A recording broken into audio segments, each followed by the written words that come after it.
Statistical ইনফারেন্সে আমরা প্রথমত কয় ধরনের এরর নিয়ে ডিল করব? দুই ধরনের। এই দুই ধরনের এরর হলো আমাদের নাল হাইপোথিসিসের সাথে সম্পৃক্ত। একটা ভুল হলো যে নাল হাইপোথিসিস যখন সত্য ছিল সেটাকে আমরা রিজেক্ট করে দিলাম, এটা একটা ভুল। আর একটা হলো নাল হাইপোথিসিস মিথ্যা, সেটাকে আমরা অ্যাকসেপ্ট করছি, অর্থাৎ একটা রিজেক্টের ভুল আর একটা হলো অ্যাকসেপ্টের ভুল। এই দুটো এরর, টাইপ 1 এরর আর টাইপ 2 এরর। এই প্রবাবিলিটি অফ টাইপ 1 এরর, যেটাকে আমরা বলছি level of significance or size of the test, এই চারটা আমরা দেখিয়েছিলাম। টাইপ 1 এরর কে আমরা বলছি আলফা, টাইপ 2 এরর হচ্ছে বিটা, 1 মাইনাস বিটা হচ্ছে পাওয়ার, আর 1 মাইনাস আলফা আমাদের কনফিডেন্স কোএফিসিয়েন্ট।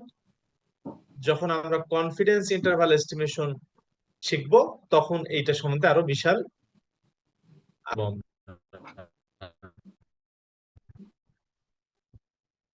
এর সাথে শেয়ার করেছি, আশা করি সবাই স্টাডি করেছে। এখন লেকচারে চলে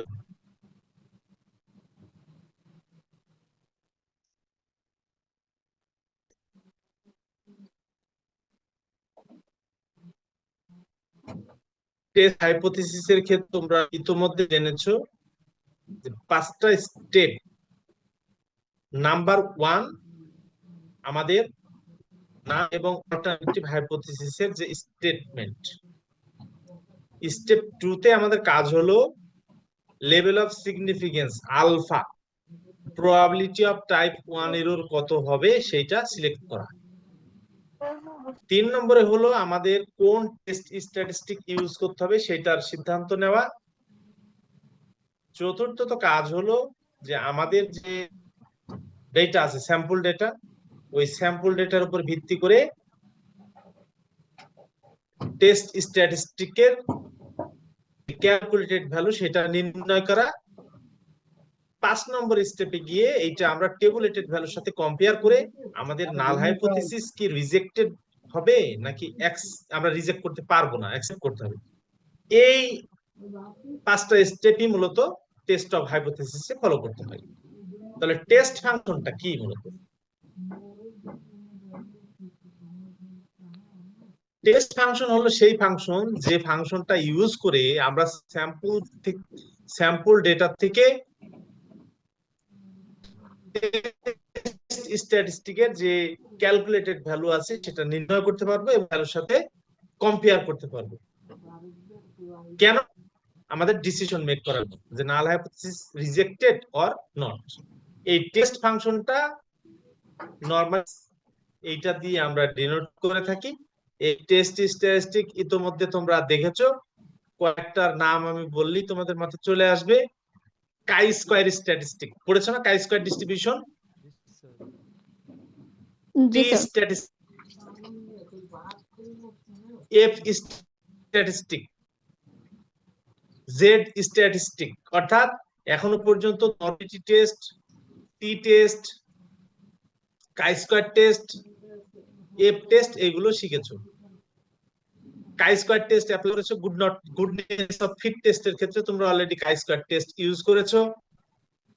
রিগ্রেশন অ্যানালাইসিস কোর্সটি কি তোমাদের পড়া হয়েছে? সম্ভবত রিগ্রেশন অ্যানালাইসিস কোর্সটি পড়া হয়েছে। যারা স্টাডি করেছো তারা দেখেছো মডেল প্যারামিটার এস্টিমেশন করেছো এবং ওই মডেল প্যারামিটার টেস্টের ক্ষেত্রে ইন্ডিভিজুয়াল প্যারামিটার টেস্টের ক্ষেত্রে টি টেস্ট করেছো আর ওভারঅল প্যারামিটারের ক্ষেত্রে এফ টেস্ট করেছো। এইগুলো তোমরা অলরেডি থার্ড ইয়ারে যারা আছো তারা দেখেছো, সেকেন্ড ইয়ারের হয়তো না দেখলেও খুব দ্রুতই দেখবা। আমরা এখন একটা এক্সাম্পল দেই, এক্সাম্পল দিলে বিষয়টি পরিষ্কার হয়ে যাবে। আমাদের এক্সাম্পল হচ্ছে যে আমাদের একটা র্যান্ডম স্যাম্পল আমরা ড্র করছি, ওই স্যাম্পলের সাইজ হচ্ছে 10 এবং এই স্যাম্পলটা কোথা থেকে ড্র করছি? নরমাল ডিস্ট্রিবিউশন থেকে। এর ভেরিয়েন্সটা নোন, ভেরিয়েন্সটা কত? 2.5 স্কয়ার, এইটা হলো তার ভেরিয়েন্স। এই ভেরিয়েন্সটা নোন।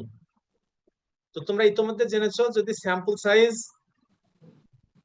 ছোট হয় বাট ভেরিয়েন্সটা জানা থাকে, সেক্ষেত্রে আমরা নর্মালিটি টেস্ট করব। আর এক্ষেত্রে তো আমার স্যাম্পলটাই আসছে নর্মাল থেকে এবং ভেরিয়েন্সটা জানা, অফকোর্স আমাদের নর্মালিটি টেস্ট করতে হবে। তো এখন নাল হাইপোথিসিসে কি বলছে?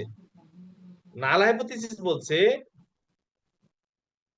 যে আমরা যে র্যান্ডম স্যাম্পল নর্মাল ডিস্ট্রিবিউশন থেকে জেনারেট করেছি, যার ভেরিয়েন্স হচ্ছে 2.5 স্কয়ার, এর মিন হবে 50 এবং রিজেকশন রিজনটাও বলে দিচ্ছে, the hypothesis will be accepted। হ্যাঁ, হাইপোথিসিস উইল বি অ্যাকসেপ্টেড যদি এক্স বারের মানটা 48.5 থেকে 51.5 এর মধ্যে থাকে, দেন আমরা বলবো হাইপোথিসিস উইল বি অ্যাকসেপ্টেড। এখন এই যে আমাদের প্রবলেম, এখান থেকে আমাদের কি নির্ণয় করতে হবে? প্রবাবিলিটি অফ টাইপ 1 এরর, তার মানে আলফা লেভেল অফ সিগনিফিকেন্স, সেটা নির্ণয় করতে হবে। টাইপ 2 এরর অর্থাৎ বেটা, সেটা নির্ণয় করতে হবে। টাইপ 2 এরর যদি নির্ণীত হয়ে যায়, আমরা তখন পাওয়ারটাও কিন্তু 1 মাইনাস বিটা থেকে বের করে ফেলতে পারবো। 1 মাইনাস বিটা এই রিলেশন ইউজ করে টাইপ 2 এরর এর নিউমেরিক্যাল ভ্যালুটা কত এটা জানা হয়ে গেলে বিটাটা জানা হয়ে গেল, পাওয়ারটা আমরা খুব সহজে নির্ণয় করতে পারবো। আমাদের যেখানে অল্টারনেটিভ হাইপোথিসিস কত বলছে? Mu is equal two T2। আমাদের লেভেল অফ সিগনিফিকেন্স এর যে আইডিয়া, যে probability of reject H0 when H0 is 2,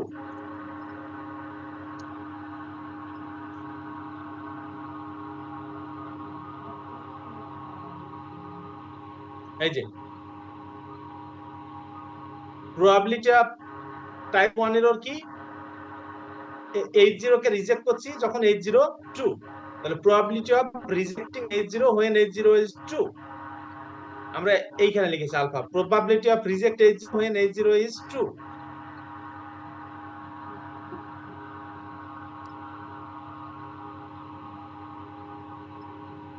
সুতরাং আমরা লিখলাম alpha is equal to probability of reject H0 when H0 is 2। H0 is 2 মানে কত? H0 2, তার মানে হলো মিউ ইজ ইকুয়াল টু 50। এই হলো আমাদের আলফার স্টেটমেন্ট। এখন H0 কে কখন রিজেক্ট করব? এখানে বলছি কি, the hypothesis will be accepted. এই সাপোর্টে থাকলে বলবে অ্যাকসেপ্টেড, বাট আমাদের এখানে কি রিজেক্ট H0, তো এই রেঞ্জে পড়লে তো আর আমরা রিজেক্ট করতে পারবো না, এই রেঞ্জে তো অ্যাকসেপ্টেড। তাহলে রিজেক্ট কখন করব? রিজেক্ট করব যদি 48.5 অথবা তার থেকে ছোট হয় এবং 51.5 অথবা তার থেকে বড় হয়, দেন আমরা করতে পারবো। তাহলে আমরা লিখি, আমাদের রিজেক্ট লিখি রিজেক্ট H0 কখন? যখন x bar less than 48.5 or at কি বলছে x bar greater than 51.5 under null hypothesis.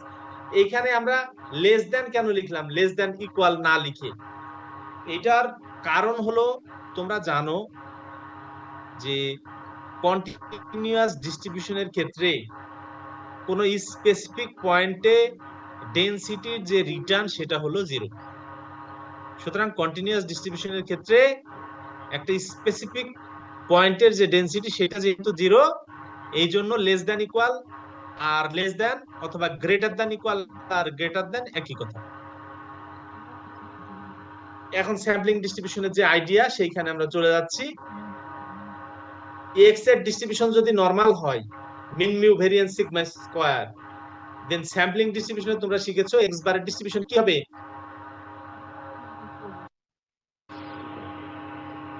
কথা বলো, আমি শুনতে পাচ্ছি না কারোর কথা।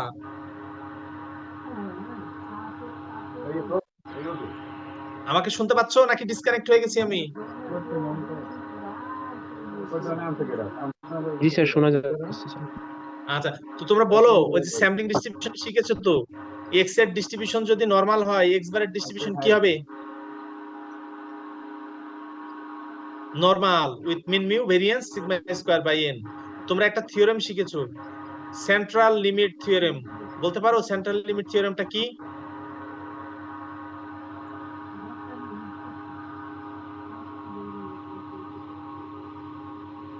সেন্ট্রাল, হ্যাঁ স্যার বলো। আমরা যারা স্যার রানিং সেকেন্ড ইয়ার আমরা স্যার এইগুলোর সাথে পরিচিত না একেবারেই, আমাদের এগুলো এখন শুরু হয়নি।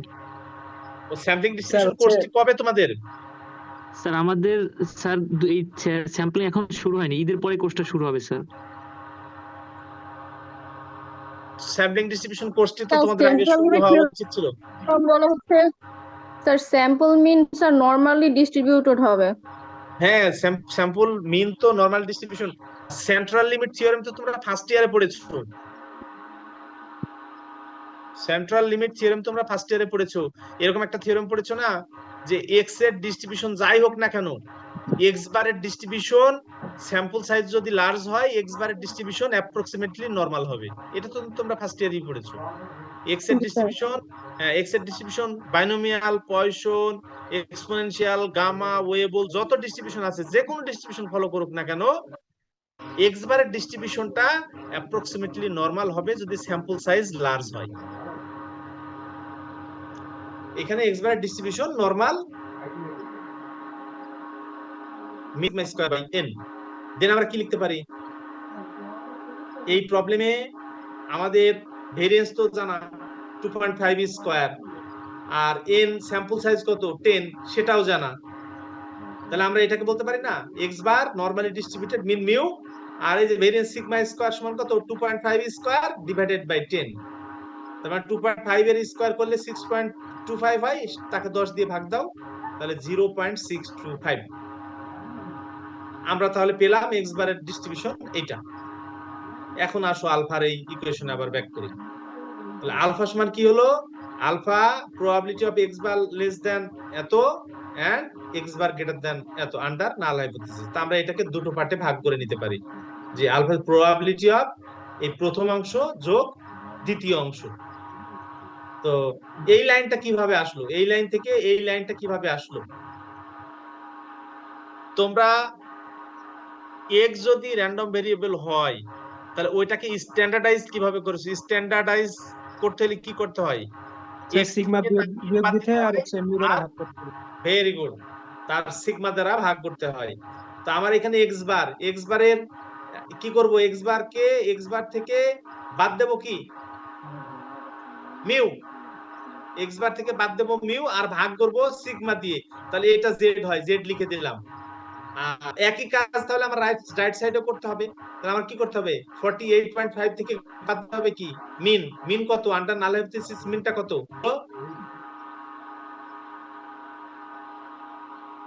এই যে আন্ডার নাল হাইপোথিসিস মিন হচ্ছে 50। তাহলে আমরা সেই মিনটা বাদ দিলাম, ডিভাইডেড বাই সিগমা। এটা তো ভেরিয়েন্স, এটা তো এটা সিগমা কত? রুট নিয়ে নাও, তাহলে সিগমা হয়ে গেল। একই ভাবে এই রাইট সাইডে যেটা, সেটার জন্য অ্যাপ্লাই করো। এক্স বার থেকে মিন বাদ দাও, সিগমা দিয়ে ভাগ দিলে এটা জেড হয়, জেড গ্রেটার দ্যান 51.5, বাদ দাও মিন আর সিগমা দিয়ে ভাগ করো। তাহলে এই probability of Z less than this plus probability of Z greater than this, দেখো দুটোই হচ্ছে 1.90। তোমরা নরমাল ডিস্ট্রিবিউশন হচ্ছে সিমেট্রিক ডিস্ট্রিবিউশন, এটা জানো। তাহলে তুমি probability of Z less than -1.90, এই প্রবাবিলিটি যা হবে z গ্রেটার দ্যান 1.90, এই প্রবাবিলিটিও তাই হবে। তার মানে যে কোনো একটা বের করে 2 দিয়ে গুণ করাও যে কথা, অথবা দুটো আলাদা আলাদা ভাবে বের করে যোগ দেওয়া একই কথা। কথা কি বুঝে আসছে এখানে? জি স্যার। জি স্যার। তাহলে আমরা এই লেফট সাইডেরটা খুব সহজে নির্ণয় করতে পারি, সেটা বের করে 2 দিয়ে গুণ দেব। এই লেফট সাইডের যে প্রবাবিলিটির অংশ আছে সেটা নির্ণয় করার জন্য এক্সেল এ গিয়ে তুমি এই কমান্ড দিতে পারো, নর্মস ডিস্ট কত z = -1.9, তাহলেই তোমার প্রবাবিলিটিটা কত হবে সেটা বের করে দেবে। সেই প্রবাবিলিটি হলো 0.0287। 2 দিয়ে গুণ দিলে সেটা হয় 0.057। তার মানে আমি লেভেল অফ সিগনিফিকেন্স যেটা আমরা পাইলাম সেটা হলো 0.057। তাহলে এটা আমার প্রবাবিলিটি অফ টাইপ 1 এরর নির্ণয় হয়ে গেল। এখন কি নির্ণয় করতে হবে? Probability of type 2 error. এখন প্রবাবিলিটি অফ টাইপ 2 এররের ম্যাথমেটিক্যাল ফর্মুলেশনটা কি? Probability of accept H0 when H1 is 2। আমরা অ্যাকসেপ্ট করব কখন? এই যে অ্যাকসেপ্টের রেঞ্জটা দেওয়া আছে 48.5 থেকে 51.5 এর মধ্যে যদি থাকে, আমরা এটাকে বলছি acceptance reason. Hypothesis will be accepted যখন এক্স বারটা এই সাপোর্টের মধ্যে থাকবে। তাহলে আমার যেহেতু অ্যাকসেপ্ট H0, তার মানে ওই সাপোর্টটা লিখলাম, এই যেটা এই সাপোর্টটা লিখলাম যখন অল্টারনেটিভ হাইপোথিসিস সত্য। অল্টারনেটিভ হাইপোথিসিস সত্য, অল্টারনেটিভ হাইপোথিসিসের মান ছিল মিউ ইজ ইকুয়াল টু 52 আমরা লিখলাম। একই ভাবে আমরা এটাকে এখন স্ট্যান্ডার্ড নরমালে ট্রান্সফর্ম করব। স্ট্যান্ডার্ড নরমালে ট্রান্সফর্ম করতে গেলে কি করতে হবে, মিন বাদ দিতে হবে। মিন এখানে 52 বাদ দাও আর সিগমা দিয়ে ভাগ করো। তাহলে দেখো তুমি কি পাইলা, probability of z belongs to -4.43 থেকে -0.63। তাহলে এইটা নির্ণয় করার জন্য আমি যদি -0.63 পর্যন্ত প্রবাবিলিটিটা নির্ণয় করে সেখানে -4.43 পর্যন্ত বাদ দিয়ে দেই, তার মানে এই পর্যন্ত নির্ণয় করে যদি প্রথম অংশটা বাদ দেই তাহলে মিডল পয়েন্টের যে প্রবাবিলিটি সেটা থেকে যায়। যদি বুঝতে না পারো আমাকে গ্রাফ দেখাই দিতে হবে। স্যার একটু দেখাইলে ভালো বুঝতে হয়। পারছো? স্যার ওই রিজেকশন এরিয়াটা একটু আঁকে দেখাই দিলে ভালো হবে স্যার। রিজেকশন এটা হলো অ্যাকসেপ্টেন্স এরিয়া, রিজেকশন এরিয়াটা আঁকাইলে ভালো হয় না? তার মানে দুইটা একসাথে করে তারপর স্যার ওইটা ই করে দিলে ভালো হবে এক গ্রাফে। আচ্ছা ঠিক আছে।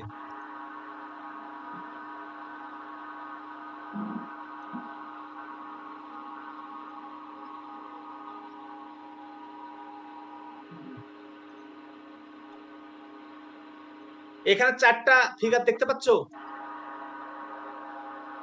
জি স্যার। আচ্ছা আমি তোমাদের কথা শুনতে পাচ্ছি।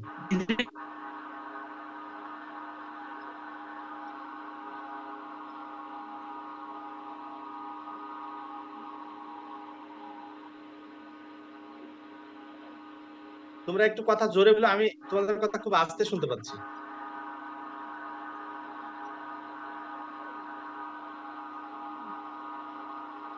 দেখো এই নরমাল যে স্ট্যান্ডার্ড নরমালের কার্ভ সেটা হলো কমপ্লিটলি সিমেট্রিক্যাল। এর এই লেফট সাইডের যে শেডেড অংশটা এটা হলো critical reason or reason of rejection, rejection reason or critical reason.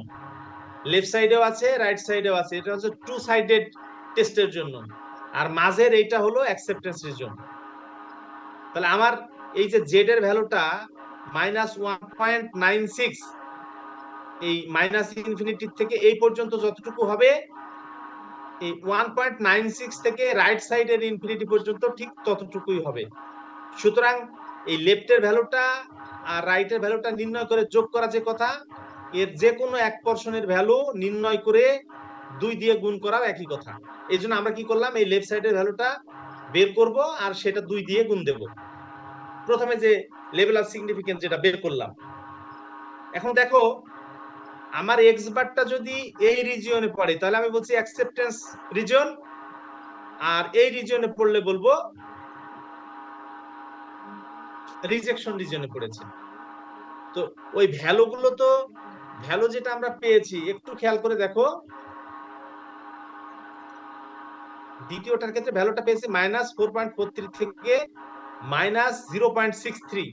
তার মানে আমার এইটা পেয়েছি, এইখানে তো জিরো হচ্ছে, এইখানে জিরো হচ্ছে মিডল পয়েন্ট, তার মানে এই জিরোর বামে দুটো হচ্ছে জিরোর বামে। তার মানে আমার ফিগারটা এটা -1.96, তার মানে আমার শুরু হয়েছে এই পজিশনে -4, এখান থেকে আমার চলেছে এই পর্যন্ত। তার মানে আমার মডেল, আমার যে কার্ভটা ছিল সেটা হবে এইরকম এই পর্যন্ত।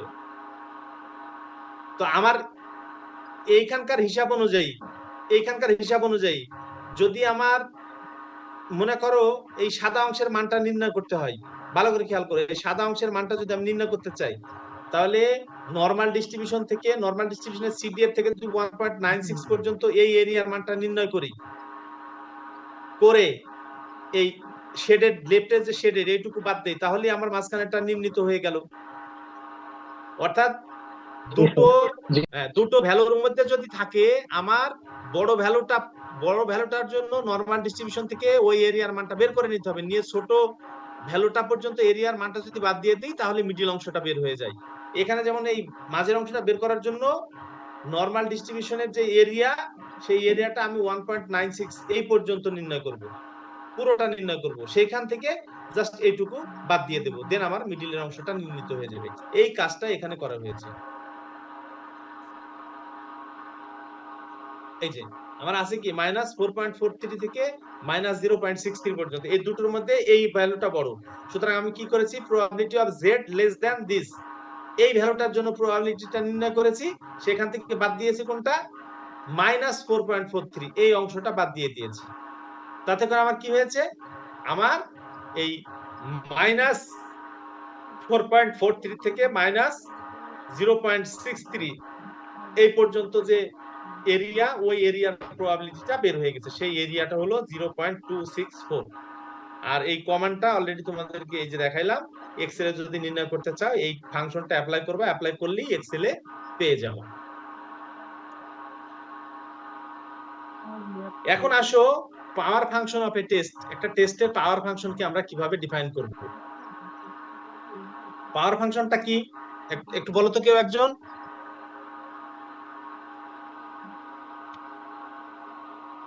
আমার নাল হাইপোথিসিসের ক্ষেত্রে দুটো ইরর ছিল, যে নাল হাইপোথিসিস সত্য বাট সেটা আমরা রিজেক্ট করলাম, এটা একটা ভুল। আবার নাল হাইপোথিসিস মিথ্যা অ্যাকসেপ্ট করলাম, সেটাও একটা ভুল। পাশাপাশি আমরা দুটো কারেক্ট ডিসিশনও দেখেছিলাম, যে নাল হাইপোথিসিস সত্য অ্যাকসেপ্ট করলাম, নাল হাইপোথিসিস মিথ্যা সেটাকে রিজেক্ট করলাম। তাহলে আমার পাওয়ার কোনটা, পাওয়ার হলো নাল হাইপোথিসিস যখন মিথ্যা সেটাকে রিজেক্ট করে দেওয়া, তার মানে the probability of correctly rejecting the null hypothesis। তো কারেক্টলি রিজেক্টিং নাল হাইপোথিসিসকে রিজেক্ট করছো, সেটা কখন কারেক্ট হবে, এই রিজেকশনের ডিসিশনটা যখন সেটা মিথ্যা। তাহলে এই পাওয়ার ফাংশনটা আমরা কিভাবে নির্ণয় করতে পারি, দেখো suppose we are testing A null hypothesis কত, থিটা 0, আমাদের অল্টারনেটিভ হলো থিটা, তাহলে পাওয়ার ফাংশনটা কি হবে, power of probability of reject H0, এইখানে থিটা লিখেছি কমন, তো এটাকে আমরা পাওয়ার কখন বলবো, reject H0 when H0 false, তো H0 ফলস মানে কি, সত্য কোনটা, H1, তখন সেটা আমার হবে পাওয়ার। আর রিজেক্ট H0 when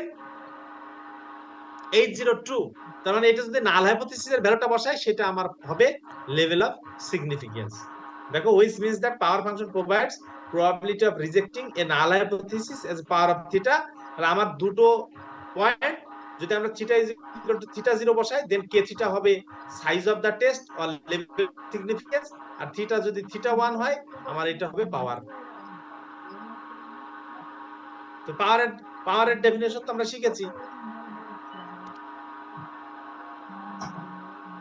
কি শিখেছি দেখো, পাওয়ারের ডেফিনিশন কি বলো,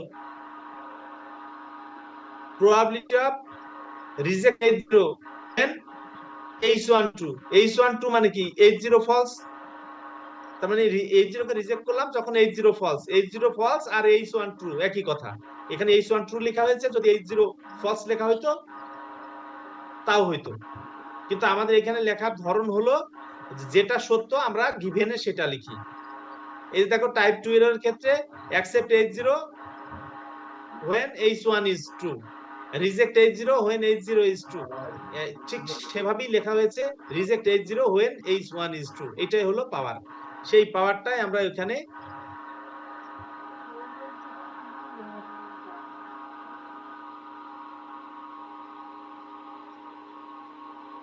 সেই পাওয়ারটা এখানে আমরা ফাংশন আকারে লিখেছি, প্রবাবিলিটি অফ রিজেক্ট H0, এই থিটা যদি থিটা 0 হয় সেটাকে আমরা বলবো লেভেল অফ সিগনিফিকেন্স, আর এই থিটা ইজিক্যাল টু যদি থিটা 1 হয় সেটাকে আমরা বলবো পাওয়ার। আর এই ফাংশনটাই হলো পাওয়ার ফাংশন। এখন আসো একটা এক্সাম্পলে যাই।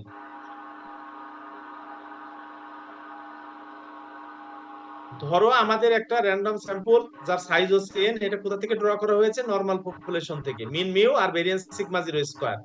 কি বলা হচ্ছে, সিগমা 0 স্কয়ার হচ্ছে নোন। আমাদের কি নির্ণয় করতে হবে, পাওয়ার ফাংশন নির্ণয় করতে হবে, যেখানে নাল হাইপোথিসিস কত, mu is equal to mu 0 আর অল্টারনেটিভ হচ্ছে মিউ গ্রেটার দ্যান মিউ 0। এইখান থেকে আমার পাওয়ার ফাংশনটা নির্ণয় করতে হবে। যেহেতু আমাদের ভেরিয়েন্সের মানটা জানা আছে, স্যাম্পল সাইজ যাই হোক এটা টেস্ট হবে নরমাল টেস্ট। তাহলে আমার এই যে H0 mu is equal to mu 0, যেহেতু সিগমা স্কয়ারটা নোন, তাহলে এইটার জন্য আমার টেস্ট স্ট্যাটিস্টিক হবে জেড। কারণ আমার যেহেতু sigma square known, sample size যাই হোক এই নরমালিটি টেস্ট করতে হবে মিউ এর জন্য। তাহলে আমার রিজেকশন রিজনটা কি হবে? রিজেকশন রিজনটা হবে Z greater than Z alpha. তার মানে আমার এই জেড এর ক্যালকুলেটেড ভ্যালুটা যদি জেড এর ট্যাবুলেটেড ভ্যালু একটা জেড এর স্পেসিফিক লেভেল অফ সিগনিফিকেন্সের জন্য যদি জেড এর ক্যালকুলেটেড ভ্যালুটা জেড এর ট্যাবুলেটেড ভ্যালু থেকে বড় হয়ে যায়, দেন আমার নাল হাইপোথিসিস রিজেক্ট হবে। আদারওয়াইজ আমার নাল হাইপোথিসিসকে আমরা রিজেক্ট করতে পারবো না। আর জেড আলফাটা হলো আপার আলফাত quantile of standard normal distribution. তাহলে আমরা এখন পাওয়ার ফাংশনটা কি? পাওয়ার ফাংশন কে থিটা সমান probability reject H0 given theta, given theta. আমরা H0 কে কখন রিজেক্ট করব? যদি z greater than z alpha হয়, z greater than z alpha হয়। তো z greater than z alpha, আর এখানে আমার প্যারামিটার কোনটা টেস্ট করছি আমরা? মিউ। এইজন্য আমরা থিটা কে রিপ্লেস করলাম কি দিয়ে? মিউ দিয়ে। এটা হলো জেনারেল স্টেটমেন্ট, এটা হলো জেনারেল স্টেটমেন্ট। এখানে থিটা বলতে মূলত মিউ। তো আমরা এই স্টেটমেন্টটা লিখলাম যে রিজেক্ট H0 গিভেন থিটা, এটার অর্থ হলো রিজেক্ট কখন করব? z greater than z alpha given mu. z সমান কত? x bar minus mu 0 divided by sigma 0 divided by root n। এই যে এটা z। তো সেই z এর মানটা আমরা এখানে লিখলাম greater than equal z alpha given mu. আমার কি টেস্ট করতে হচ্ছে? x বারের আমরা টেস্ট করব। সুতরাং x বার রাখবো, রেখে বাদ বাকি যা আছে সব রিঅ্যারেঞ্জ করে ডান পাশে দিয়ে দেব। রিঅ্যারেঞ্জ করলে এই টার্মটা নিচে আছে, এটা z আলফার সাথে গুণ হয় আর মিউ 0 ওইদিকে প্লাস হয়ে যাবে। তার মানে আমার x বার গ্রেটার দ্যান এই টার্মটা চলে আসে গিভেন মিউ। আচ্ছা, এখন আসো এই x বার যেহেতু পেয়েছি, এইখান থেকে যদি আমরা z এ যেতে চাই, z এ যেতে চাইলে আমার কি করতে হবে? এই নরমালের যে মিন মিউ, সেই নরমালের মিন মিউটা এখান থেকে বাদ দিতে হবে, আর যে স্ট্যান্ডার্ড ডেভিয়েশন সেটা দিয়ে ভাগ দিতে হবে। তো মিউ বাদ দাও আর ভাগ দাও স্ট্যান্ডার্ড ডেভিয়েশন দিয়ে, তাহলে আমরা এখানে জেড পাই। একই ভাবে এই অংশ থেকে মিউ বাদ দাও আর স্ট্যান্ডার্ড ডেভিয়েশন দিয়ে ভাগ করো। তাহলে এটা হলো আমার গিভেন। এই যে মিউ ছিল, সেই মিউটা আমরা এখানে অলরেডি ইউজ করে ফেললাম, এক্স বার মাইনাস এই যে মিউ, যেটা আমার গিভেনে মিউ ছিল সেই মিউটা আমরা ইউজ করে ফেললাম। সুতরাং এখানে আর মিউ লেখার দরকার নাই। তাহলে এইটা z গ্রেটার দ্যান দিস, এটাকে যদি আমরা উল্টায় লিখি 1 মাইনাস করে লিখি, তাহলে probability of z less than this. z greater than স্টেটমেন্টে ছিল 1 মাইনাস, যদি বাদ দেই আমরা প্রবাবিলিটি, তাহলে এটা আমার তখন লেস দ্যান হয়ে যাবে। তোমরা জানো হ্যাঁ টোটাল প্রবাবিলিটি 1, সুতরাং z গ্রেটার দ্যান এটা তার যে প্রবাবিলিটি আর z লেস দ্যান এটা তার যে প্রবাবিলিটি, ওই দুটো যোগ করলে 1 হবে। সুতরাং গ্রেটার দ্যান এর জন্য যেটা, এটা যদি 1 মাইনাস লেস দ্যান একটা বাদ দাও, সেটাই গ্রেটার দ্যান মূলত।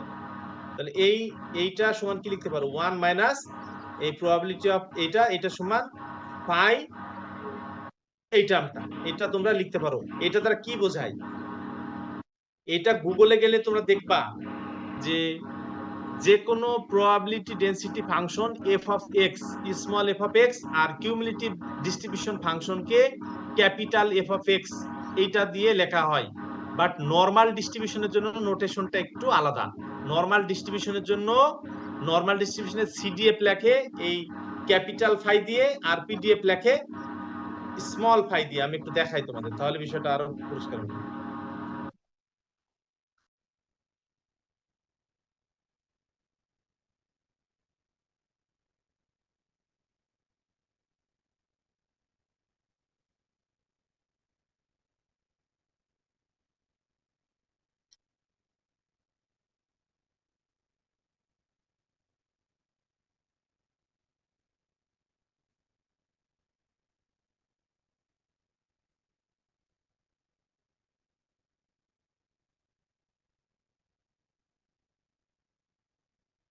এই যে নরমাল ডিস্ট্রিবিউশনের CDF কি দিয়ে লিখেছে দেখতে পাচ্ছ? জি স্যার। এটা হলো স্ট্যান্ডার্ড নোটেশন। এটা ওয়ার্ল্ড ওয়াইড ইউজ করা হয় শুধু নরমালের ক্ষেত্রে, স্ট্যান্ডার্ড নরমালের ক্ষেত্রে। এটা কিন্তু অন্যান্য গুলো ক্যাপিটাল এফ দিয়ে লেখা হয়, বাট স্ট্যান্ডার্ড মানের জন্য ফাই দিয়ে লেখা হয়। এই নোটেশনটা হলো স্ট্যান্ডার্ড নোটেশন। এটা গুগলে এইভাবে ইউজ, এটা এই যে স্ট্যান্ডার্ড নরমাল ডিস্ট্রিবিউশন যখন তার পিডিএফটা ক্যাপিটাল স্মল ফাই দিয়ে লিখছে, আর এটা যখন সিডিএফ লিখছে তখন লিখছে হচ্ছে ক্যাপিটাল ফাই দিয়ে। ঠিক আছে, তাহলে এটা তোমরা দেখেছো অলরেডি।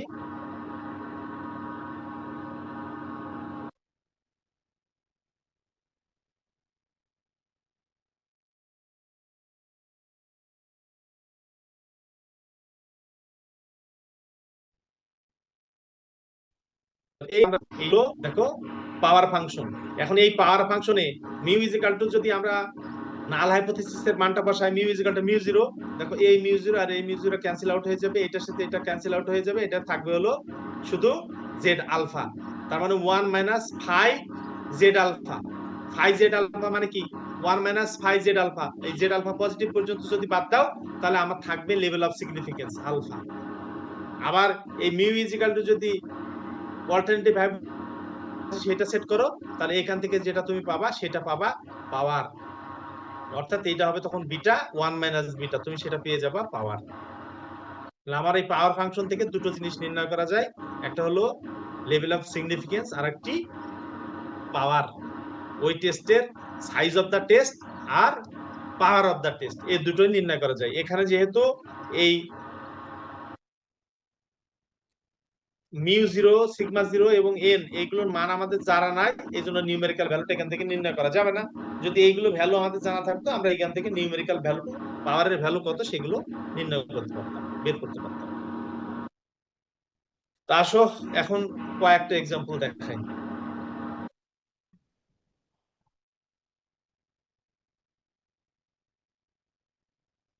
এই প্রবলেমটা একটু পড়ো তোমরা।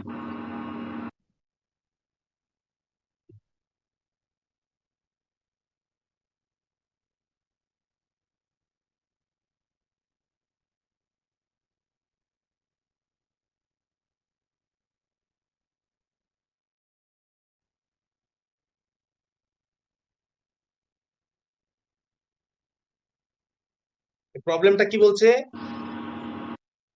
আমাদের একটা র্যান্ডম স্যাম্পল যার সাইজ হচ্ছে 20, এটা ড্র করা হয়েছে কোথা থেকে, সেটা বাউলি ডিস্ট্রিবিউশনের ফাংশন। দেখো বুঝতে পারছো? আমাদের একটা র্যান্ডম স্যাম্পল যার সাইজ হচ্ছে 20, এটা ড্র করা হয়েছে কোথা থেকে, বার্নৌলি ডিস্ট্রিবিউশন থেকে, যেখানে পি এর ভ্যালুটা হলো 0 to 0.5। এখন আমাদের হাইপোথিসিস কি টেস্ট করতে হবে, p is equal to half। আমাদের টেস্ট করতে হবে p equal to half, যেখানে অলরেডি বলা আছে এর মানটা লেস দ্যান হাফ।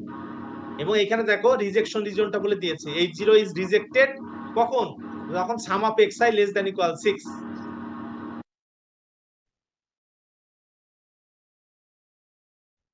এটা হলো রিজেকশন রিজন।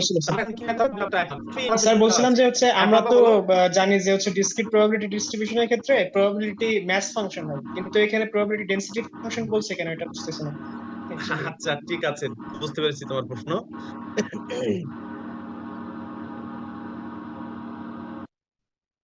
তোমরা কার বই পড়েছো প্রবাবিলিটি ডিস্ট্রিবিউশনসে?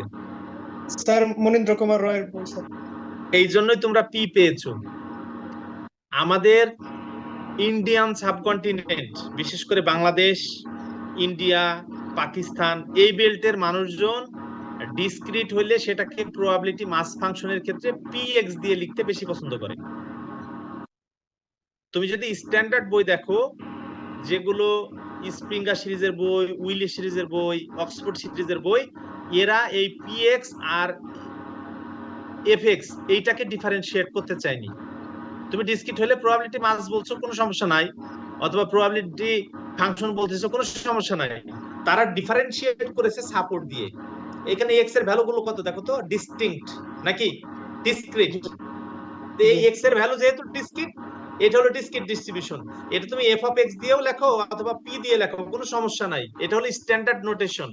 এটা উইলে, স্প্রিঙ্গার অথবা অক্সফোর্ড সিরিজের বইগুলো দেখলে দেখবা যে সব f অফ x দিয়ে লেখা।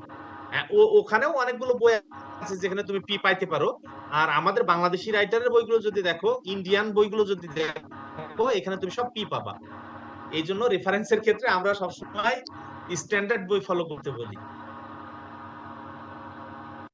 জি স্যার। মনীন্দ্র কুমার স্যারের যে বই, ওইখানে দেখবা কোনো রেফারেন্স নাই, সব ডিস্ট্রিবিউশন উনি লিখে গিয়েছে ওনার মতো করে। দেখে মনে হচ্ছে উনি নিজেই সব লিখে ফেলেছে, বাট রেফারেন্স গুলো উনি ইউজ করেনি।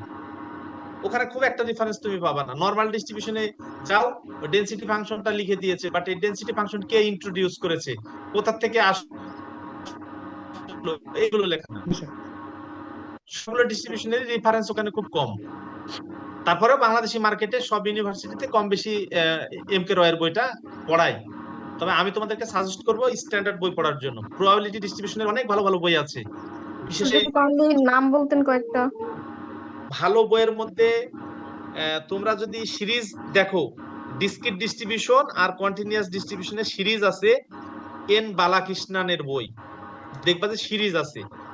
আর যদি উইলে সিরিজের বই পড়তে চাও, উইলে স্প্রিঙ্গার এমাং এর একটা বই আছে, এমাং স্ট্যাটিস্টিক্যাল ডিস্ট্রিবিউশনস, এমাং এর একটা বই আছে। এর বাইরে আরো অনেক বই আছে, অনেক বই আছে। তোমরা একটু সার্চ করো, দেখবা অনেক বই পেয়ে যাবা। কিছু প্রবাবিলিটি ডিস্ট্রিবিউশন তুমি মুড গাবিল বয়েজে পাবা, কিছু প্রবাবিলিটি ডিস্ট্রিবিউশন তুমি হগ এন্ড ক্রেগে পাবা। কিন্তু সমস্যা হলো কি, অ্যামাউন্ট কোনটা বললেন বুঝি নাই sir. Among among statistical distributions, among এর বই। স্যার আপনার কাছে যদি কোনো ম্যাটেরিয়ালস থাকে তাহলে একটু আর কি দেওয়ার অনুরোধ রইল স্যার। আমার কাছে ম্যাটেরিয়ালস তো আছে।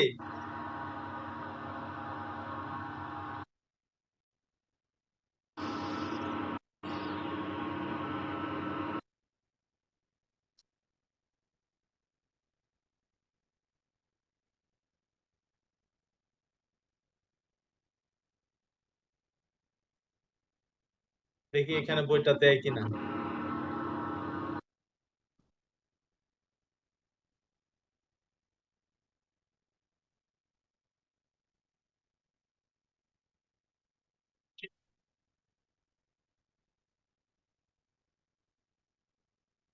এই যে দেখতে পাচ্ছো, জি স্যার। এরকম অনেক অনেক ভালো ভালো বই আছে, তোমরা একটু সার্চ করলে পেয়ে যাবা। স্যার কিছু কিছু প্রিমিয়াম থাকে, মানে ম্যাক্সিমাম আর কি আমরা ফার্স্ট ইয়ারে দেখছিলাম একটু অনেক কাটাকাটি করে, প্রিমিয়াম মানে প্রিমিয়াম না, এই একটা লাইব্রেরি আছে বুঝছো, লাইব্রেরি জেনেসিস। হ্যাঁ, লাইব্রেরি জেনেসিস, এই লাইব্রেরি জেনেসিসে গেলে যে কোনো বই তোমরা ডাউনলোড করতে পারো। এই যে একটা ওয়েবসাইট এখানে আছে, হ্যাঁ, এই যে স্ট্যাটিস্টিক্যাল ডিস্ট্রিবিউশনস। জি স্যার। এই যে দেখো এখানে অনেক বই আছে, দেখো এই যে স্ট্যাটিস্টিক্যাল এই যে ইভান্সের যে বইটা তোমাদেরকে বলছি, এই বইটা এখান থেকে তোমরা নিতে পারো।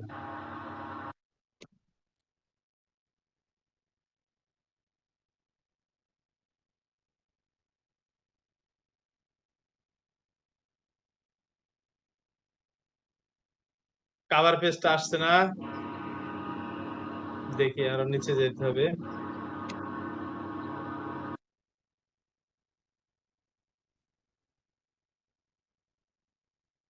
এই যে primer on statistical distribution, N বালাকৃষ্ণনের বই, অনেক ভালো ভালো বই আছে। এই যে হ্যান্ডবুক আছে স্ট্যাটিস্টিক্যাল ডিস্ট্রিবিউশনের, অসংখ্য বই এখান থেকে তোমরা নিতে পারবা।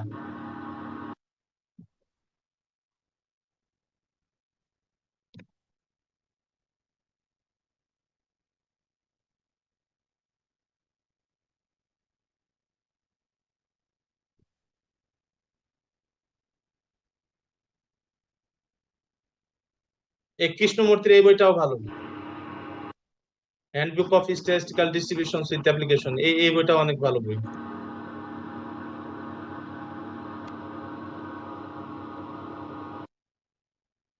এই প্রবাবিলিটি ডিস্ট্রিবিউশন তোমরা ফিটিং পড়েছো, এই ফিটিং এর ডিস্ট্রিবিউশনের বই আছে এখানে, তোমরা একটু দেখবা, দেখলে এই যে স্ট্যাটিস্টিক্যাল ডিস্ট্রিবিউশন 13, এই বইটা ভালো। এই যে এই বইটাও ভালো। যাই হোক, যদি পাও ভালো, না পাইলে আমাকে বলবা, আমি দিয়ে দেবো, আমার কাছে আছে। জি sir. Hmm.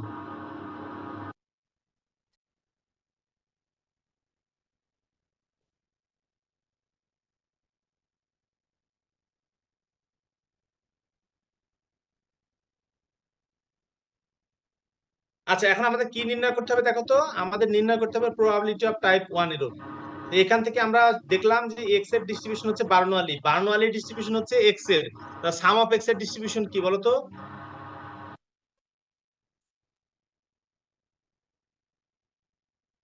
Some of x এর ডিস্ট্রিবিউশন হচ্ছে বাইনোমিয়াল। বাইনোমিয়াল ডিস্ট্রিবিউশনের ডেরিভেশন শিখেছো না তোমরা? জি স্যার। বাইনোমিয়াল ডিস্ট্রিবিউশনটা কোথা থেকে ড্রাইভ করেছে? বার্নওয়ালি ট্রায়াল থেকে। জি।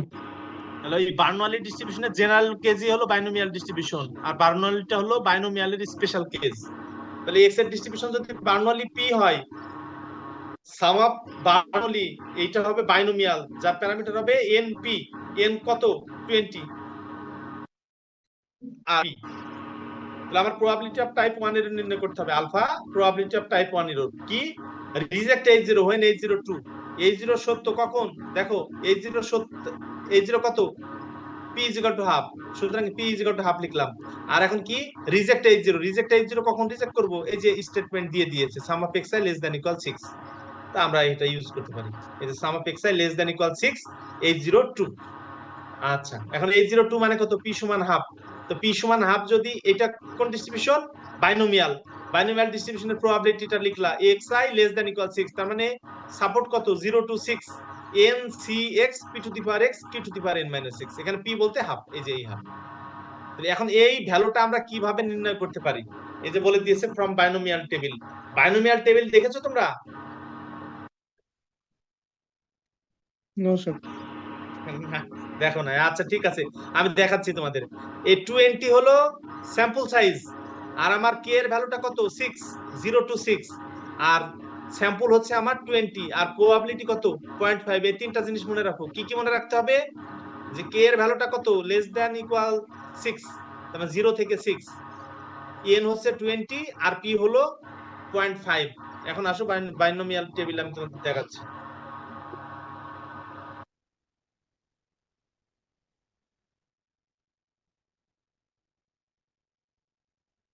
এইটা হলো এই যে কিউমুলেটিভ বাইনোমিয়াল প্রবাবিলিটি টেবিল, দেখেছো? এগুলো ডাউনলোড করা যায়, এগুলো তোমরা চাইলে ডাউনলোড করতে পারো। আমার n ইজ ইকুয়াল টু কত ছিল?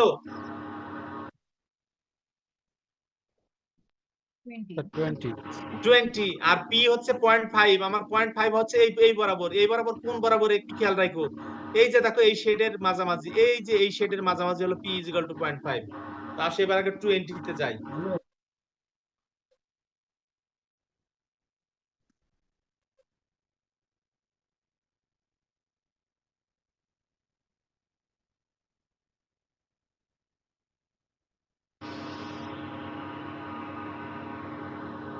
n ইজ ইকুয়াল টু 20 পেয়েছো? জি স্যার। এই যে n ইজ ইকুয়াল টু 20, আমার p ইজ ইকুয়াল টু 0.5 কোন বরাবর ছিল? এই যে এই বরাবর ছিল। এখন আমি কত দূর পর্যন্ত যোগ করব? এই যে 6, তাই তো? 6 এর জন্য আমার ভ্যালুটা কত? 0. 0.058। আচ্ছা, আমরা দেখি এখানে কত লেখা হয়েছে।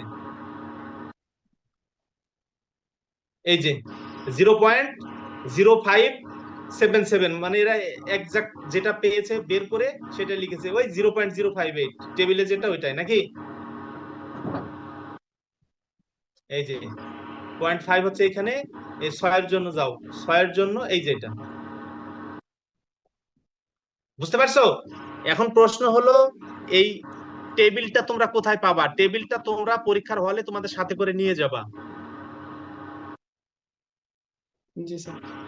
এগুলো টেবিল তোমাদের সাথে রাখলে কোনো সমস্যা নাই। এটা হলো বাইনোমিয়াল কিউমুলেটিভ প্রবাবিলিটি, বাইনোমিয়াল ডিস্ট্রিবিউশনের কিউমুলেটিভ প্রবাবিলিটি। আরেকটা টেবিল আছে, এটা হলো বাইনোমিয়াল ডিস্ট্রিবিউশনের প্রবাবিলিটির যে টেবিল। এখান থেকেও কিন্তু ভ্যালুগুলো নির্ণয় করা যায়, এখান থেকেও ভ্যালুগুলো নির্ণয় করতে পারবা তুমি। এই যে দেখো এখানে n n x, n কত? এখানে 2, x কত? 1 2, আর এই যে p হচ্ছে এখানে। তা আমার n এর ভ্যালুটাকে 20 তে চলে যাও।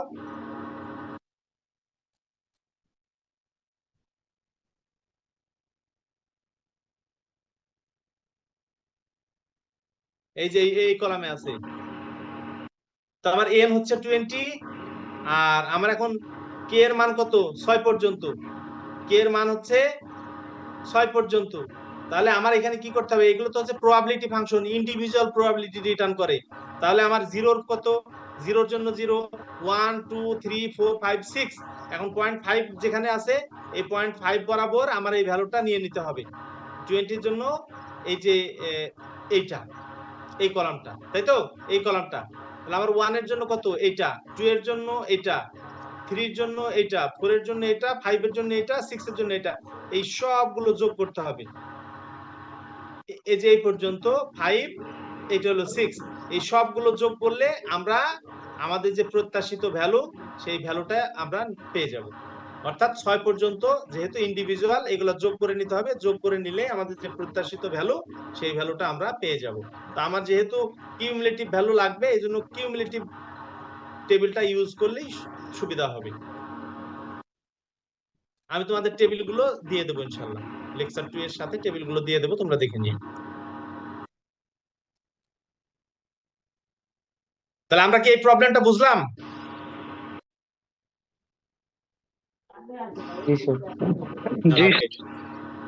আরেকটা প্রবলেমে আসো, এটা কি বলছে,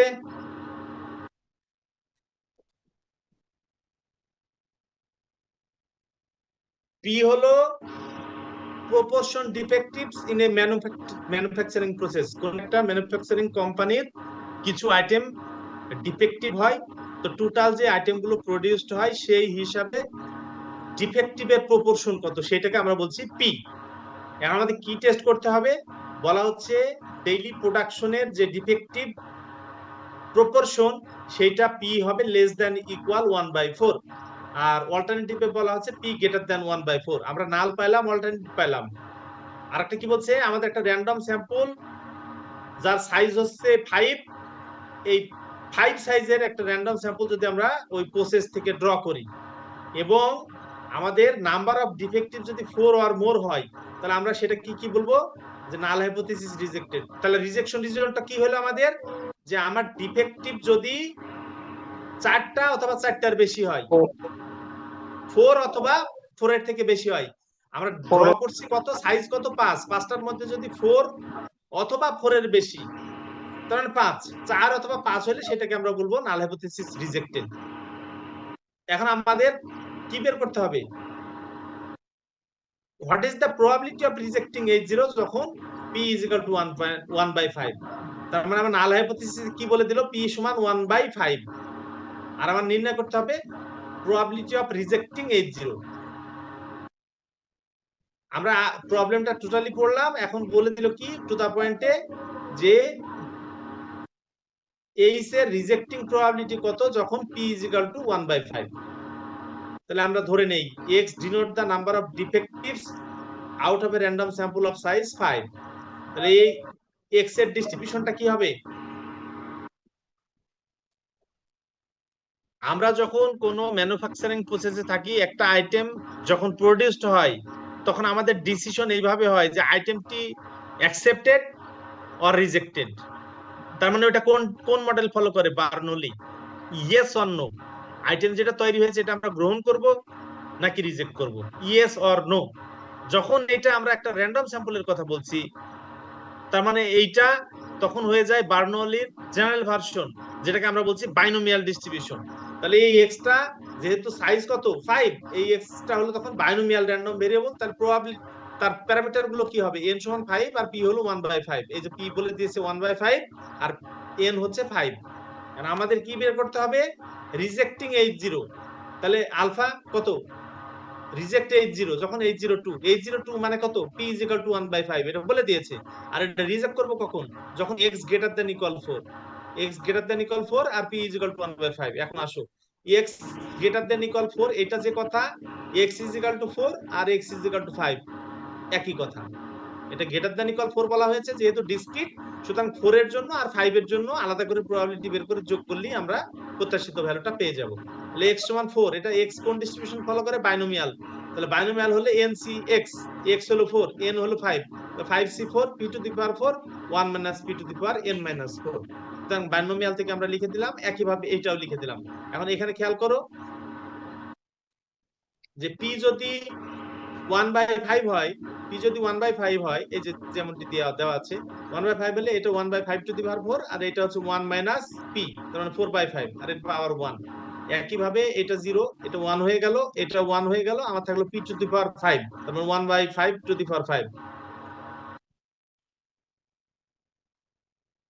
এখানে আছে 1/5 টু দি পাওয়ার 4 আর এখানে আছে 1/5। এখান থেকে 1/5 টা যদি এর সাথে গুণ করে দাও, এটা হয় 1/5 টু দি পাওয়ার 5। আর এখানে 4 টা কি হবে, তখন এই ব্র্যাকেটের ভিতর থেকে বের হয়ে 5 এর সাথে গুণ হয়ে যাবে, তাহলে এটা হলো 20 ইনটু 1/5 টু দি পাওয়ার 5, আর এখানে হলো 1/5 টু দি পাওয়ার 5।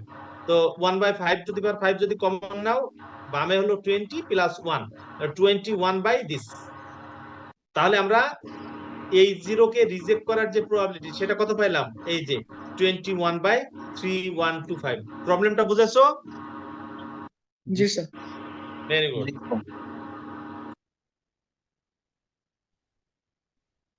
আরেকটা প্রবলেম একটু পড়ো, এই প্রবলেমটা একটু পড়ো।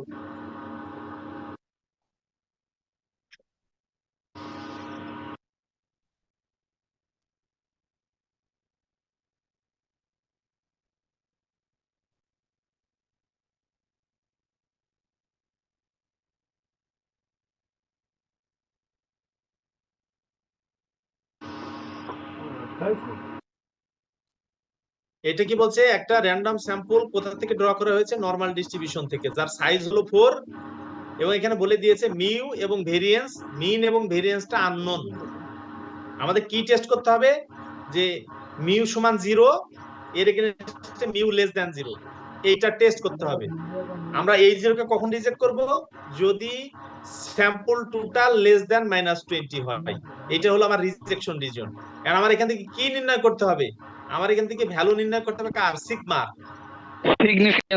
হ্যাঁ, সিগমার ভ্যালুটা নির্ণয় করতে হবে, স্ট্যান্ডার্ড ডেভিয়েশন, যেখানে বলছে কি লেভেল অফ সিগনিফিকেন্স হলো 0.14, লেভেল অফ সিগনিফিকেন্স আলফার মানটা হচ্ছে 0.14। তো আমরা এই প্রবলেমটা এইভাবে শুরু করতে পারি, 0.14 এটা সমান কি, আলফা। আলফা সমান কত, প্রবাবিলিটি অফ টাইপ 1 এরর। তো প্রবাবিলিটি অফ টাইপ 1 এরর মানে কি, probability of reject H0 when H02। H02 মানে কি, H0 এর মানটা হলো mu is equal two 0, H02 এর অর্থ হলো মিউ ইজ ইকুয়াল টু 0। আর কখন রিজেক্ট করব, রিজেক্ট করব এই যে এটা, টোটালটা যদি লেস দ্যান 20 হয়, লিখে দাও, টোটালটা যদি লেস দ্যান 20 হয় এটা হলো রিজেক্ট করব, আর আন্ডার নাল হাইপোথিসিস মানে মিউ ইজ ইকুয়াল টু 0। এই স্টেটমেন্ট বুঝেছো এই পর্যন্ত? জি স্যার। জি স্যার। আচ্ছা, তাহলে আমার এখানে সাম অফ xi একে কত দিয়ে ভাগ করলে আমরা মিন পাবো, যেহেতু স্যাম্পলের সাইজ হলো 4। এই যে আমার স্যাম্পল সাইজ হলো 4, আমার স্যাম্পল টোটাল এখানে আছে, স্যাম্পল টোটালকে যদি সাইজ দিয়ে ভাগ দেই মিন পাবো। তাহলে সাম অফ xi হচ্ছে এটা ডিভাইডেড বাই n, n হচ্ছে 4, n দিয়ে যদি ভাগ দাও এটা হলো x বার, আর এটাকে n দিয়ে ভাগ দিলে হলো -5 তুমি পাচ্ছ, আর মিউ ইজ ইকুয়াল টু 0। এখন x বার যেহেতু পেয়েছে, এটাকে স্ট্যান্ডার্ড করতে গেলে কি করতে হবে, স্ট্যান্ডার্ড করতে হলে মিন বাদ দিতে হবে। মিন কত, 0, 0 বাদ দাও, ভাগ দিতে হবে কি দিয়ে, স্ট্যান্ডার্ড ডেভিয়েশন দিয়ে। স্ট্যান্ডার্ড ডেভিয়েশন কত, মিনের ভেরিয়েন্স কত, সিগমা স্কয়ার বাই n। তো sigma square by n, n সমান হলো 4, তার মানে সিগমা স্কয়ার বাই 4। তো তার স্ট্যান্ডার্ড ডেভিয়েশন কত, রুট নাও, সিগমা স্কয়ারের যদি রুট নাও সিগমা হয়, আর 4 এর রুট নিলে 2, তাহলে এটা থাকলো সিগমা বাই 2। বুঝতে পেরেছো? এখন এটা লেস দ্যান -5 -0 আর সিগমা বাই 2, এই লাইনটা বুঝেছো কিনা? জি স্যার।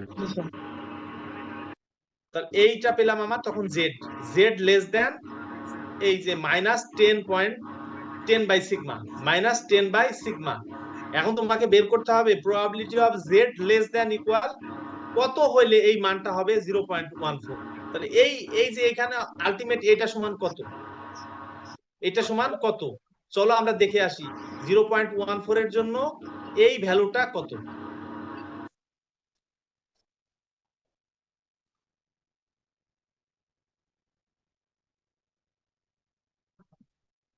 এটা একটা স্ট্যান্ডার্ড নরমালের আমরা টেবিল রেখেছি, এই টেবিলের জন্য আমার বের করতে হবে কত আলফার মান, এই যে লেভেল অফ সিগনিফিকেন্স এখানে দেওয়া আছে, আলফার মানটা কত, প্রবাবিলিটির মান 0.14। তো 0.14 টা চলো দেখি কোথায় আছে,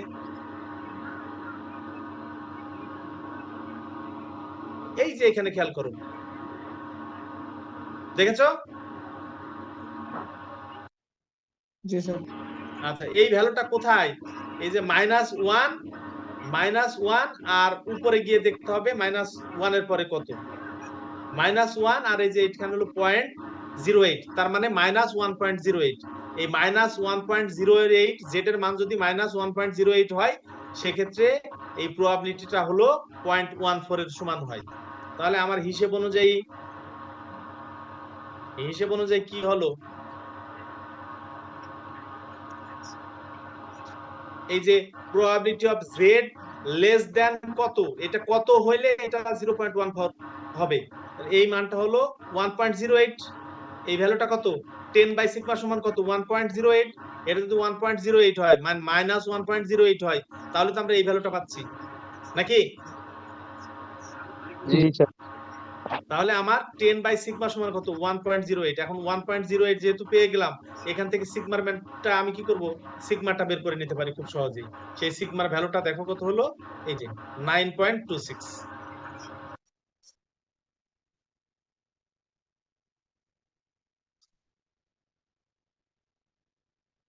সিগমার মানটা যদি 9.26 হয়, দেন আমার ওই লেভেল অফ সিগনিফিকেন্স এর ভ্যালুটা ক্লোজ টু 14 হবে, 0.14। আরেকটা প্রবলেম দেখো, কি বলছে? একটা নরমাল ডিস্ট্রিবিউশন যার স্ট্যান্ডার্ড ডেভিয়েশন কত? 16, আর টেস্ট করতে হবে কি mu is equal to 5, alternative হলো mu is equal to k. আর ক্রিটিক্যাল রিজনটা কত বলছে? x bar greater than k minus 2, এটা হলো রিজেকশন রিজন। আমার নাল হাইপোথিসিস, অল্টারনেটিভ হাইপোথিসিস আছে, স্ট্যান্ডার্ড ডেভিয়েশন জানা আছে, রিজেকশন রিজন দেওয়া আছে। এখন আমাদের কি নির্ণয় করতে হবে? আমাদের বের করতে হবে এই কনস্ট্যান্ট k এর মান কত আর স্যাম্পল সাইজ n কত। এখানে স্যাম্পল সাইজ n সমান কত হবে আর k এর ভ্যালুটা কত হবে, যখন এই টাইপ 1 এররও দিয়ে দিয়েছে আর টাইপ 2 এররও বলে দিয়েছে। তাহলে আমরা টাইপ 1 এরর নির্ণয় করব আর টাইপ 2 এরর নির্ণয় করব। টাইপ 1 এরর সমান এটা প্রবাবিলিটি দেওয়া আছে, টাইপ 2 এররের এটা দেওয়া আছে। এই দুটো থেকে দুটো এক্সপ্রেশন পাবো, দুটো এক্সপ্রেশন সলভ করলেই আমাদের k আর n এর মানটা নির্ণীত হয়ে যাবে। এই যে আমার ডিস্ট্রিবিউশনটা কি? x নরমাল, মিন কত? মিউ, আর ভেরিয়েন্সটা বলে দিয়েছি স্ট্যান্ডার্ড ডেভিয়েশন 16, সুতরাং স্ট্যান্ডার্ড ডেভিয়েশনের স্কয়ার হলো ভেরিয়েন্স। আমরা x এর ডিস্ট্রিবিউশন পেয়ে গেলাম। তাহলে আমাদের এখন টাইপ 1 এরর কত? 0.0228, 0.0228, এটা সমান আলফা, তার মানে probability of type 1 error. Reject H0 when H02, reject কখন করব? এই যে x bar greater than k - 2 হলে, x bar greater than k - 2 হলে। আর H0 সমান কত? μ = 5। সুতরাং স্টেটমেন্টটা বুঝতে পেরেছো? এখন এই x বারকে আমার স্ট্যান্ডার্ড নরমাল করতে হবে। স্ট্যান্ডার্ড নরমাল করতে হলে এর থেকে মিনটা বাদ দিতে হবে। মিন কত এখানে? 5, এই 5 বাদ দিলাম। আর এর স্ট্যান্ডার্ড ডেভিয়েশন ভেরিয়েন্স, x বারের ভেরিয়েন্স কত? Sigma square by n। তো 16 এর স্কয়ার করলে হয় 256, 256 বাই n। এটা হলো আমার ভেরিয়েন্স, যেহেতু স্ট্যান্ডার্ড ডেভিয়েশন দিয়ে ভাগ দিতে হবে এজন্য আমরা রুট নিয়েছি। তাহলে এটা z হয়ে গেল। একই অপারেশন আমরা রাইট সাইডেও করব। তাহলে z গ্রেটার দ্যান দিস, এইটা যেহেতু গ্রেটার দ্যান আছে, আমরা জানি probability of z greater than this plus probability of z less than this, এই দুটো যোগ করলে 1 হয়।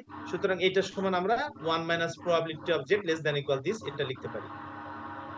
এখন আসো যে এই যে লেস দ্যান স্টেটমেন্টটা, এটা যদি এটার সাথে রিঅ্যারেঞ্জ করে আমরা লিখি, তাহলে এটা সমান কত পাই? 1 মাইনাস এটা, 1 মাইনাস কত? এই যে এটা। তাহলে আমার এইটা তখন বামে চলে আসে। এটা যদি বামে নাও, আমার এইটা রাইট সাইডে চলে আসে। তো এটা কত পাবো আমরা? 1 থেকে এটা বাদ দাও, 1 থেকে এটা বাদ দিলে কত হবে? 1 থেকে এটা বাদ দিলে যত হবে সেটা আমরা এখানে লিখবো রাইট সাইডে, তখন লেফট সাইডে এটা চলে যাবে। এখন স্ট্যান্ডার্ড নরমাল টেবিল থেকে আমাদের কি নির্ণয় করতে হবে? স্ট্যান্ডার্ড নরমাল টেবিল থেকে আমাদের নির্ণয় করতে হবে z less than equal this, এই ভ্যালুটা কত হইলে, ওই যে এটা বাদ দাও, এটা বাদ দাও, তো 1 থেকে ওটা বাদ দিলে কত হয়?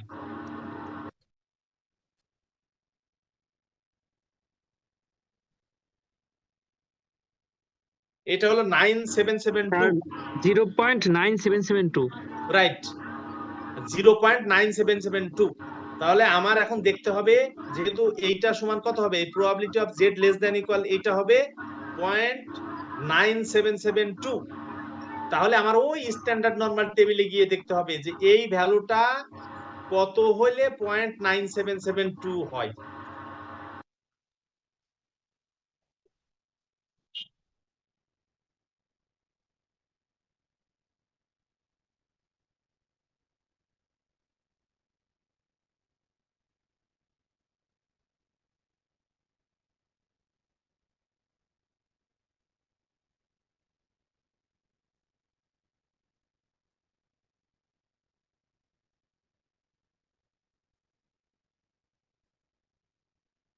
এই যে এখানে খেয়াল করছো,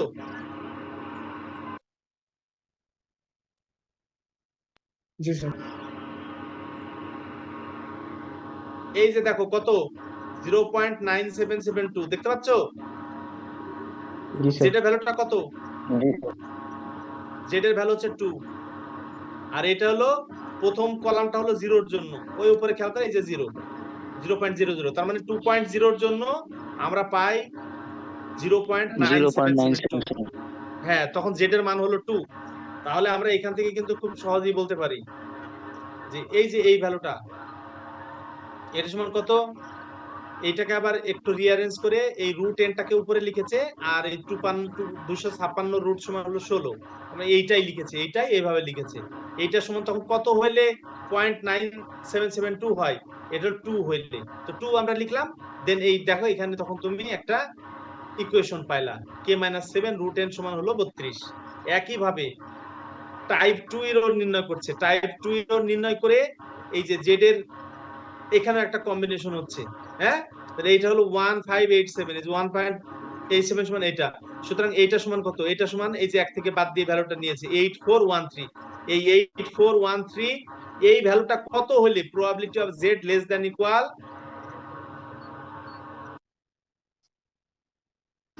এই যে probability of Z less than equal, এইটা কত হইলে এই প্রবাবিলিটিটা এটা হবে?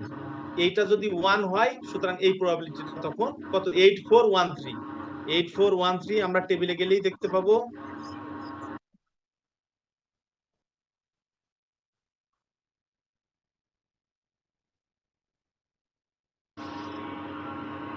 এই যে দেখো 8413 দেখতে পাচ্ছ? জি স্যার। এটা হলো জেড এর মান 1। সুতরাং আমরা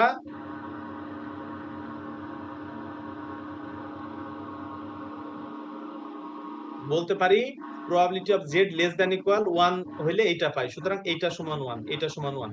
তো এখান থেকে খুব সহজেই আমরা কত লিখতে পারি? 16। হ্যাঁ, এই যে এখান থেকে লিখতে পারি 2√n/16, এটা সমান হচ্ছে 1। তো আমার এখান থেকে কত হয়? এটা 16 আর 2 দিয়ে ভাগ করলে হয় 8, রুট n সমান 8। সুতরাং n সমান কত? 2864। n এর মান যদি 64 হয়, ওই যে আগের যে ইকুয়েশনটা ছিল k-7 রুট n সমান 32, তো এখানে তুমি এবার n সমান 64 হয়েছে, এটা বসাই দাও। n সমান 64 বসাই দিলে এইটা হলো 8 হয়, 32 কে 8 দিয়ে ভাগ করলে হয় 4, আর 7 ওইদিকে চলে গেলে 7 যোগ, সুতরাং k সমান 11। তাহলে আমরা কি এই প্রবলেমটা বুঝলাম? জি স্যার। এখানে 4টা প্রবলেম আছে তোমাদের। এই 4টা প্রবলেম থেকে একটা দেবো তোমাদের ইন কোর্সে, আর একটা দেবো ফাইনালে। আমার কথা কি পরিষ্কার বুঝতে পেরেছো? জি জি স্যার। স্যার। এই 4টা ম্যাথ করলে একটা পাবা তোমাদের যে মিড টার্ম পরীক্ষা হবে সেখানে, আর একটা পাবা ফাইনালে।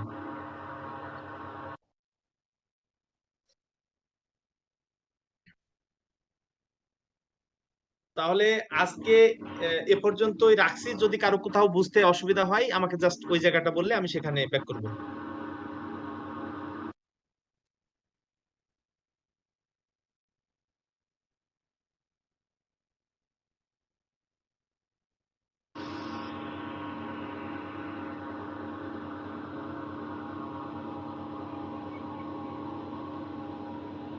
কোনো সমস্যা আছে?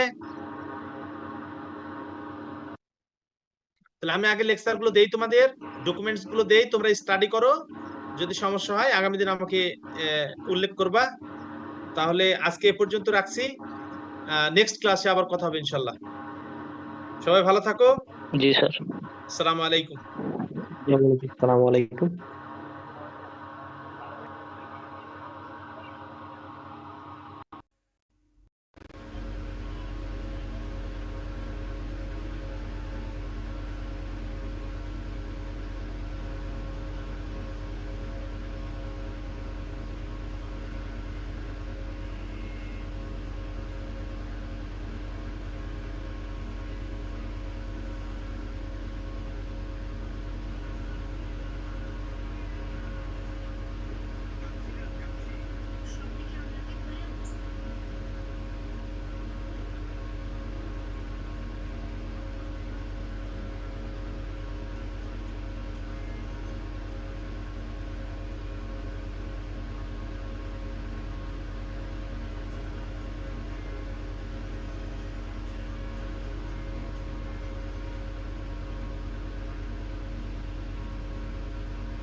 ভাই বলাই শোভন গাড়ির দোকানে না গাড়ি জানি না বাড়িতে বাড়ি হ্যাঁ আমি গাড়িতে গেছি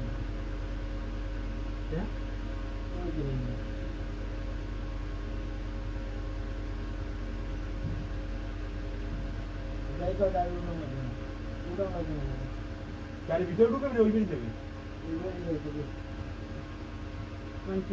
তেল ভরি তুই মোট খাই দেবো আন্ডার লাগে বরং সুদাই পুরো ভরি ফেল দিসটি তার ডিস্ট্রিক্ট যেতে বলছে তুই কয় ঘন্টা করছে মা দাঁড়ছো মেয়াই কি করছি না দেখছি তুই মোটছো ওই সামনে দিয়ে তুই কোন সময় গেছ কোন সময় তুই বন্ডালে ঢুকছিস যায়নি আমি দেখছি তুমি মারি তুই এখনো মোটছো কি কান আমি গেছি গতবার তুই তুই গেছ তুই আধা ঘন্টা পুনে 1 ঘন্টা পড়াইছো আধা ঘন্টা 15 ঘন্টা এককাল জোতা দিতে এককাল ছিল মানে 30 মিনিট হইছে তাই 30 মিনিট কর আধা ঘন্টা তুমি কে কি কই 200 টাকা তেল ভরি দিছিস মানে হ্যাঁ লেই ঘরে দুই জায়গায় ধুইয়ে দিও না কাজে 200 টাকা তেল 1 লিটার না আমি লাগিয়ে দিছি আইয়া বাদারে পাইলি শরীর কারে নই যায় এবার খাই আমার তো বলদ কে সুদার মতন কথা নাই তোর ধনের তেল আছে জীবন করতে পারে না এই হ্যাঁ লাগাই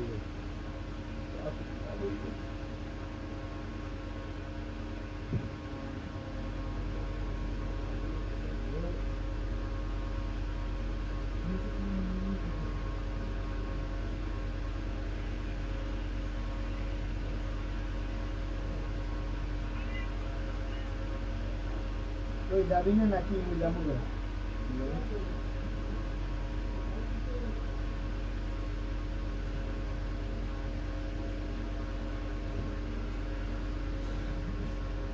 ওরে বাবা